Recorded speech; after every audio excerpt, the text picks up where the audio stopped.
Kung titingnan po natin yung journey natin bilang isang Kristiyano, ano na po ang na-improve sa inyong pananampalataya? Ano na po ang na-improve sa inyong karunungan? Ano na po ang na-improve sa relasyon niyo sa ating Panginoong Jesucristo? Ikaw ba ay different person na yesterday than today? Alam niyo po, ang atin pong buhay bilang mga Kristiyano, we are called to upgrade, patuloy na mag-improve. That's the reason why atin pong sermon series ngayon ay may pinagbatang upgrade, training to be fruitful in the Spirit. And I think wala akong ibang magandang way to be fruitful. There's no other way to be fruitful in the Spirit but to spend more time sa ating Panginoong Diyos. Spending time sa pagbabasa ng Bible, spending time sa pananalangin, spending time sa ating pong pag-worship sa Lord, spending time sa pag-i-evangelism, pag-i-share ng Word of God, and spending time sa pagbibigay at pagtulong sa mga taong nangangailangan at lalo higit sa ministeryo ng ating Panginoong Diyos. The more we spend time sa spiritual things, the more na nag-upgrade yung ating pong pananampalataya. Kaya last Sunday po atin pong sinimula ng unang parte ng sermon series na upgrade sa tema na Meditations on the Word of God, the foundation of the true wisdom and knowledge. At ito po ay kinuha natin sa aklat ng awit 119. At hindi ho nakakapagtaka kung bakit si David po ay itinuring na a man after God's own heart.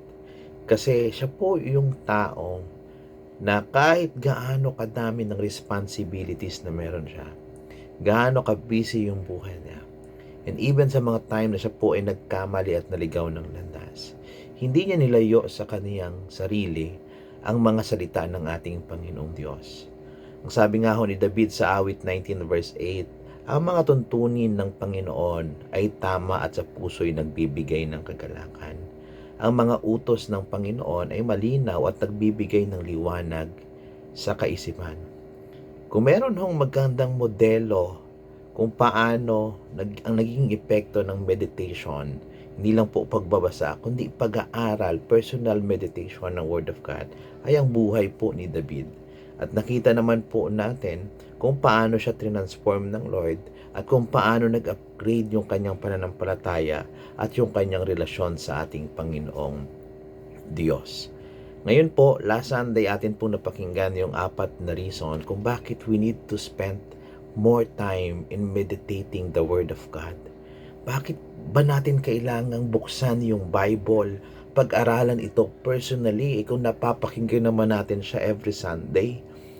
Atin pong nakita sa aklat ho ni David sa awit 119, yung 4 na dahilan kung bakit kailangan ho nating mag-spend ng more time sa pagbabasa ng Bible to upgrade. Number 1, to upgrade yung source ng joy po natin. Kasi the more na tayo po ay nagbabasa ng banal na kasulatan, the more na mag-overflow po yung kagalakan.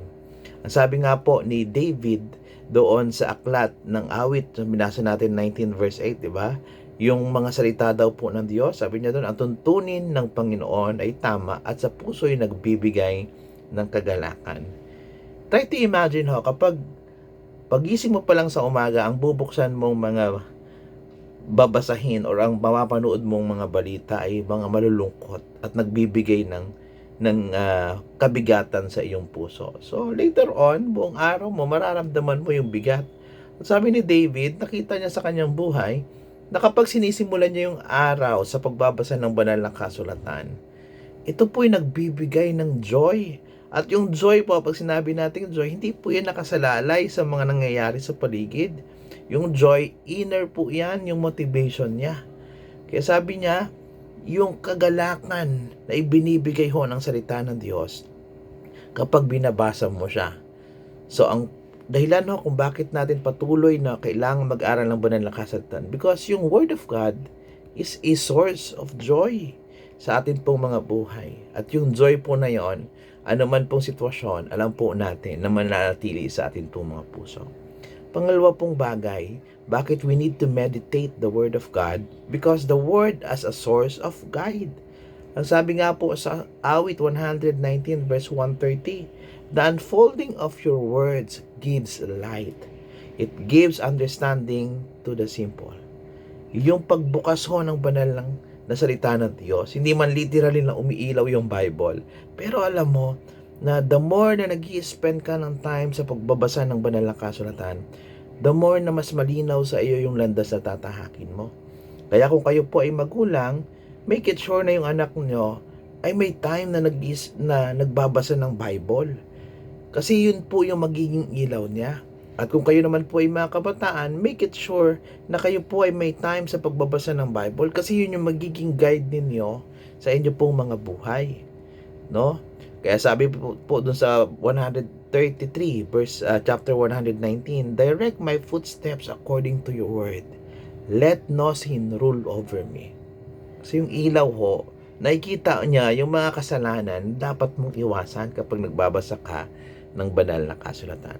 And pangatlong bagay po, the word is a source of wisdom. Ano ang ganda ho nung sinabi ng ating Panginoong Diyos doon sa awit 119 verse 98 to 100. Sabi niya, oh how I love your law. I meditate on it all day long. Your commands are always with me and make me wiser than my enemies. I have more insight than all my teachers. For I have meditated of your statutes.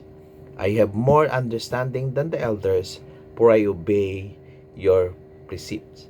Sabi ho ni David, dahil sa pagbabasa niya ng Bible, nakita niya mas marami siyang alam kaysa sa mga teachers niya. Mas matalino siya. Mas marami siyang insights. Mas marami siyang magandang suggestion or perceptions, understanding kaysa sa mga taong mga leaders at sa mga taong mas matatanda sa kanya. At lahat po ng karunungan na yon, kinokonek niya sa pagbabasa ng banal na kasulatan. The more na tayo ay nagme-meditate ng salita ng Diyos, the more na tayo po ay nagkakaroon ng wisdom.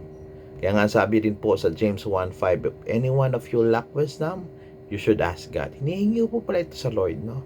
And who gives generously without finding fault, and it will be given to you. And last thing po mga kapatid, the Word is a source of transformation. We need to meditate the Word of God. Kapag ang araw ho natin, sinimulan natin ang pagbabasa ng Bible, it will, sa buong araw, mariremind po tayo ng mga talatang ito. Hindi lang ho yung basta nakita mo sa post sa Facebook ha. When I said meditation, you spend time. Itong time na to, ibibigay ko sa pagbabasa ng Bible, sa pakikipag-usap sa Diyos. Ano yung gusto niyang ituro sa akin. And later on, i-apply ko yan sa buhay ko. And for sure, unti-unti makikita mo na you will transform. Makikita ng iba yung pagkakaiba ng buhay mo kahapon compared sa buhay mo ngayon. Because ganun ho ka-powerful ang salita ng ating Panginoon Diyos. Mga kapatid, sa inyong mga small group, sa inyong mga sharings, sana, ito hong topic natin ngayong araw, no, ay magpaalala sa atin na huwag nating sayangin yung opportunity na makapakinig ng salita ng Diyos at mapag-aralan ng salita ng Diyos. Pagpalain po kayo, ma'am.